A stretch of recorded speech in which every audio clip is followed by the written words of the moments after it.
Hello, and welcome to the Superliminal Developer Commentary. I'm Albert, Game Director of Superliminal. Myself and the rest of the team will be popping up every now and then as you play. With subtitles open, you can see who is talking and what their role on the game is. Patent-pending Somnosculpt technology provides safe and effective dream therapy while you rest in the comfort of our flagship clinic. Located right next to the secondary overflow parking lot at the University Medical Centre. Somnosculpt, we'll make your dreams come true.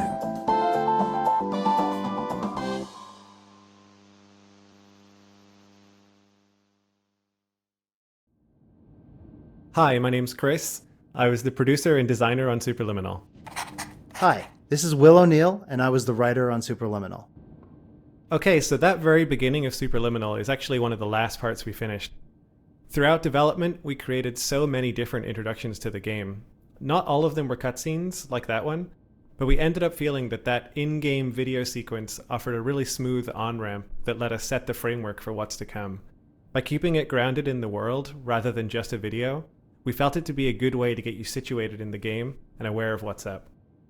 So when I wrote the opening line of "Are you filled with feelings of self-doubt" at the beginning of the game, I was definitely envisioning a player immediately, unconsciously responding with yes.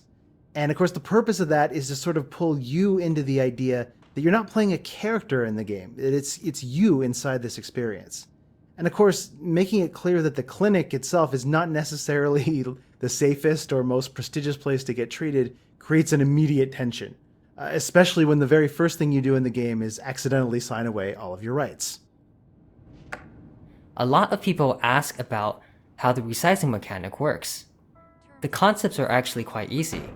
To keep an object looking the same, assume if we move the object twice as far away, it just needs to be twice as big. It's all proportional. Interestingly enough, this also works no matter what field of view you use. The hard part of this mechanic isn't the actual resizing. It's trying to figure out where the object needs to be. To do this, you need to test a weirdly shaped object with a weirdly shaped background, and trying to find the right ratio for the object to be big enough to not touch anything, while keeping everything accurate and optimized. Hey, this is Matt. I did the music and sound. This very first jazz piece in the game is called I Wonder, and if it sounds at all familiar to you, that's because you just heard its melody and chord progression in the Somnosculpt TV jingle back at the start of the game, which I called Smooth Wonder. Hi, I'm Logan, and I'm level designer on Superliminal. A difference with the main resizing mechanic in this game is how much freedom it gives the player. This puzzle is a good example. In most puzzle games, if you put an object on a button in this scenario, the object doesn't need to be moved anymore.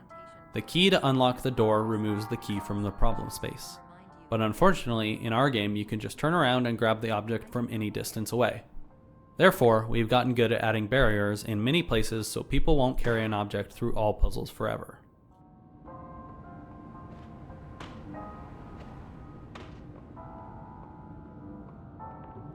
Hi, my name is Alex, and I performed gameplay programming on Superliminal. When I joined the project, there weren't really any menus except the absolute bare minimum to get the player into the game, and there wasn't any keyboard support either.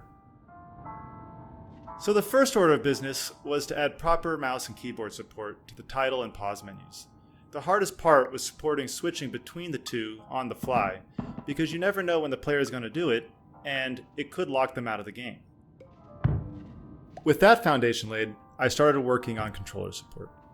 In terms of the menus, there wasn't much work to do. The pad basically acts like a keyboard. But gameplay was quite a different story.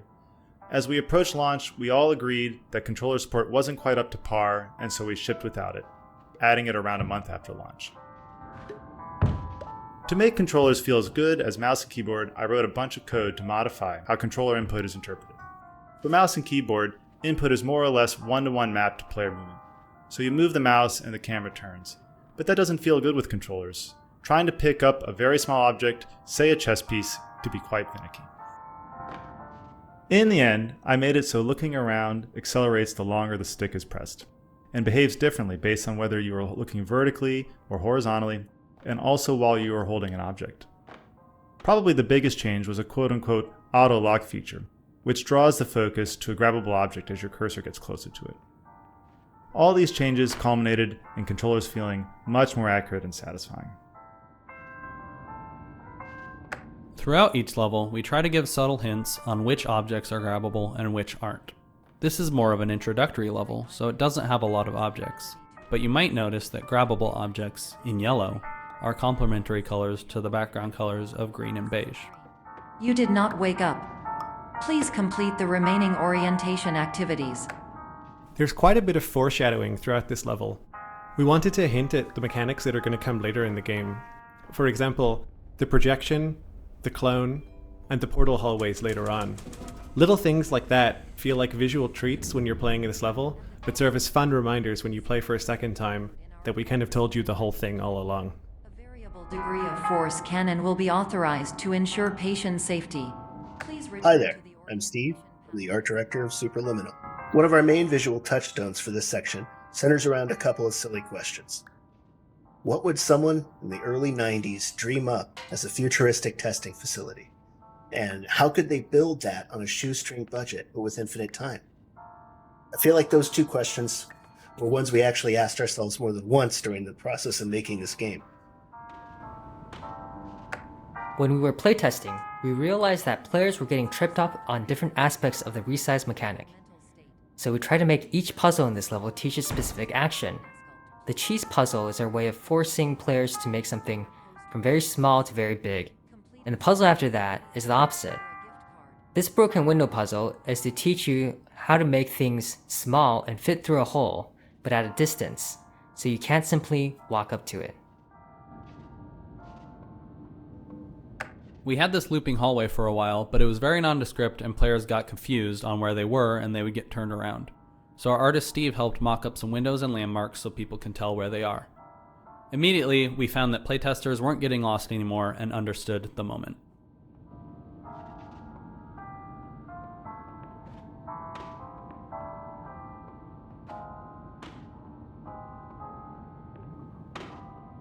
Our core game mechanic is so novel that we immediately drew comparisons to other quasi-sci-fi puzzle games. And since our game is about playing with and subverting expectations, we wanted to lean into that and start the first level with a kind of test chamber aesthetic and immediately break that going forward. Narratively, this space is what Dr. Pierce planned to have his dream therapy program look like before it all went wrong.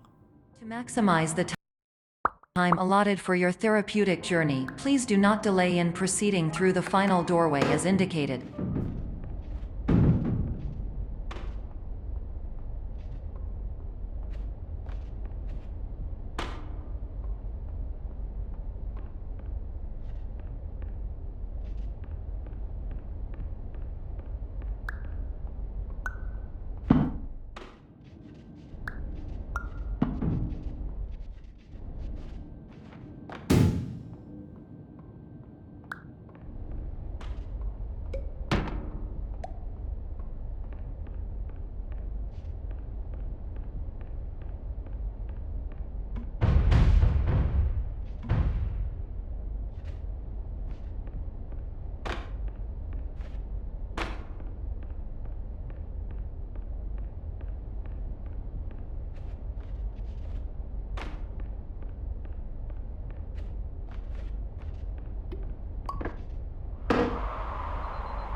The reason we ended up with this sleep clinic section is because we wanted to convince players that they might have actually woken up from the dream. So we don't have any dreamlike mechanics you can play with until you get to the vending machine. Later on, this becomes a hub you come back to in order to emphasize the feeling of waking up from a dream within a dream. We want the first moment of people walking into this hallway to feel different from other first-person puzzle games. This hallway is designed to feel surprisingly warm, which helps make it feel a little bit surreal and a little bit odd. Throughout the game, we're bouncing between these two feelings, the feelings of warmth and coldness.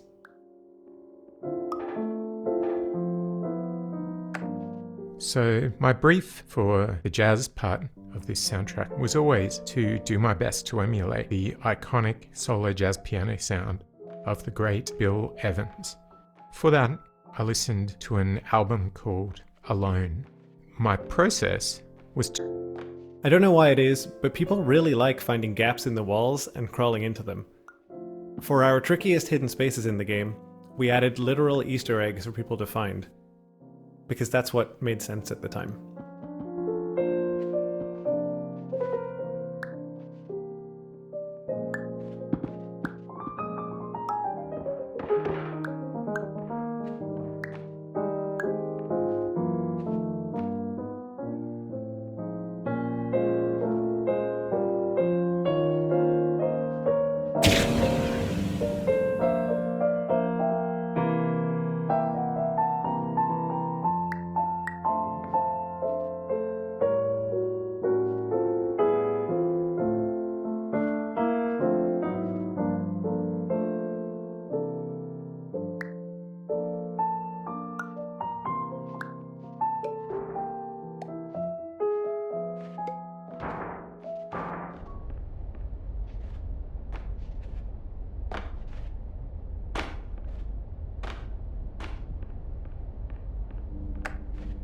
Hello, my name is Dr. Glenn Pierce, and I'd like to talk to you about being special.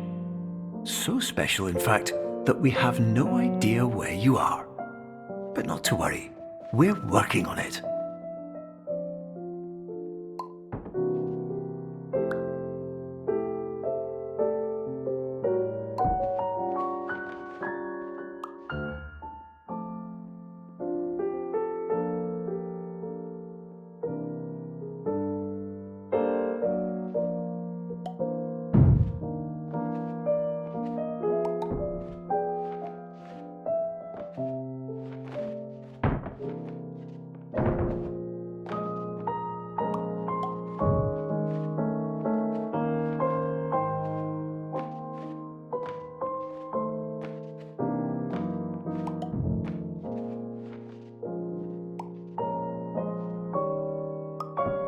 Hi, my name is Ryan, and I was the principal artist on Superliminal. Optical's pink hotel hallway was the first area we nailed down visually and served as a starting point for how we approached the art for the rest of the game.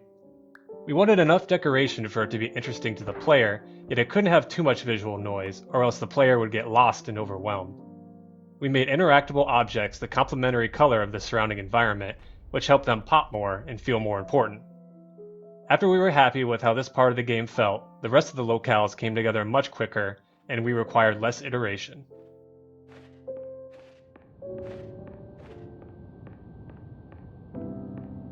Hi, my name is Phil Fortier, and I was the graphics programmer on Superliminal, and I also worked on some of the Easter egg design. So one day, for whatever reason, I was looking up reference material for astral planes on the internet, and one of the results was the astral plane that appears in the TV show The OA. And at the same time, we were trying to figure out different optical illusions we could use for the Easter eggs that were different from the main gameplay. And the astral plane in the OA has stars and a reflective floor, and so that was kind of the inspiration for the star rooms here. And the goal for these was that they would be hidden in plain sight, so you could play through the game and not even notice them if you're not being careful and observant. But if you look around, then you might find one. The way we made the star rooms try to fit into the game narrative is that Dr. Pierce, while designing these dream levels, it's a lot of work, so occasionally he would need to take a break, just lie down, close his eyes, meditate a bit, and so he hid these star rooms in the levels that potentially only he could find. And it kind of reminded me, I've been to MoMA in New York once, and they had a relaxation room that was kind of dark, and people could lie on the ground and look up at, projected things on the walls. And that was kind of like the visual thing I was going for.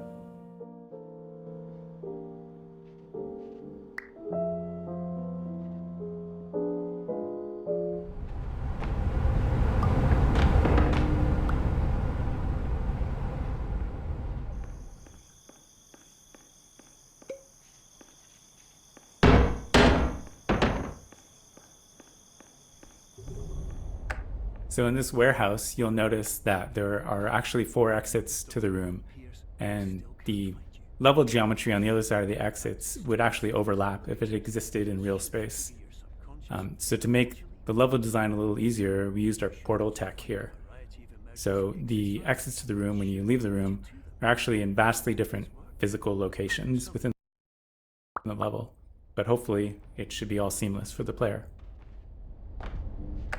Before you grab the moon in the next room, please notice that it looks quite far away. An interesting fact is that it actually isn't that far at all. But because the moon's position is moving with your position, it seems to be infinitely far away.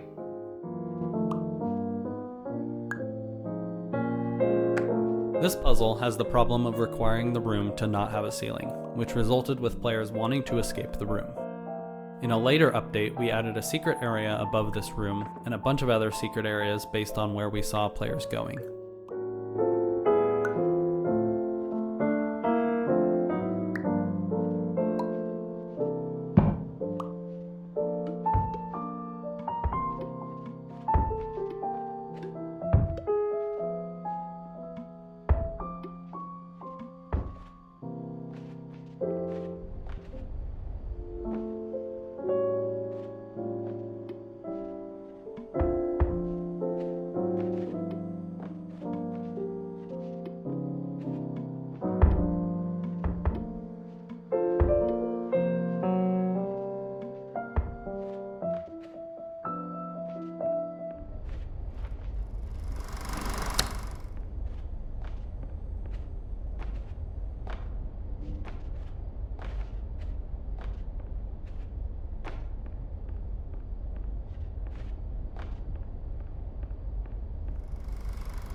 Hello, my name is Dr. Glenn Pierce. In the event that this elevator does not wake you up, please don't interact with anything that strikes you as psychologically.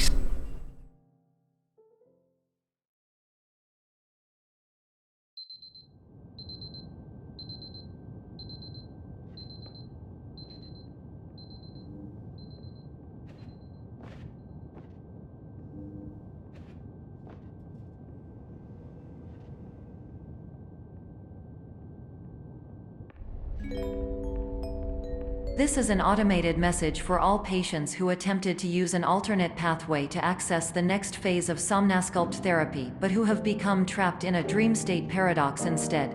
Your decisions imply a failure of orientation, which reflects negatively on the standard orientation protocol. You will rectify this failure immediately.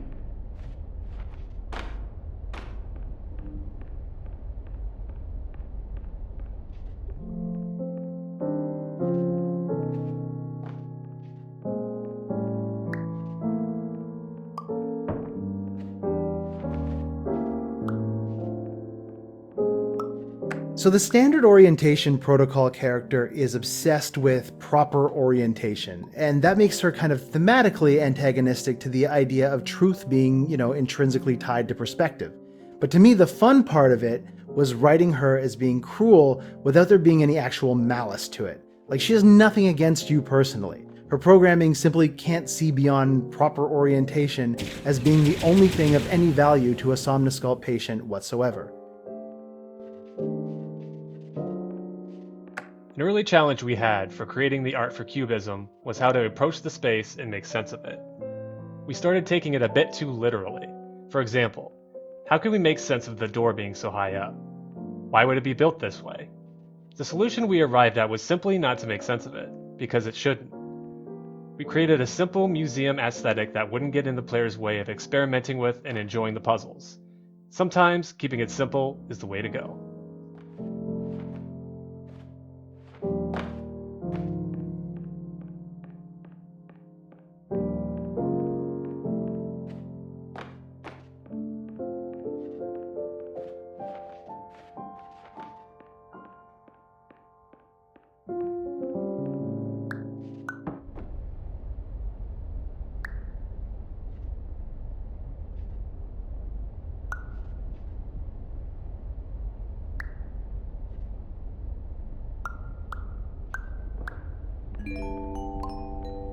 Professional tip, the average adult can Between the colorful dream spaces, we have these, what we call back areas. These back areas serve as the backdrop to everything. They are where the dream spaces are built, and also the service hallways in between them. We wanted to give them a colder, darker feel to contrast with other spaces in the game. But we also wanted to keep a man-made feel, as if people were just here moving things, creating these spaces, doing work a second before you arrived. Yeah, it reminded me a little of Charlie Kaufman's Synecdoche, New York, that idea of building a world inside of another world.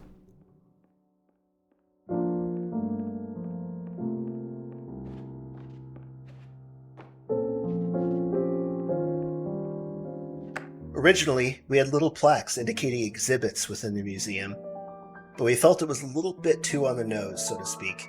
You are the main exhibit, so I imagine the players wandering around a game with an exhibit plaque hanging around their necks.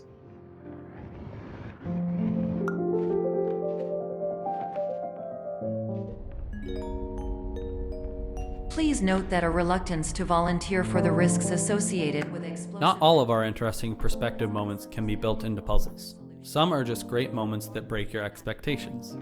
This level interprets a cube in multiple different ways, and even though none of these are difficult puzzles, they all work together to create a whole series of back-to-back surprise moments. It was fun finding the balance of making it feel like someone was messing with you, without making it feel like the cube is sentient.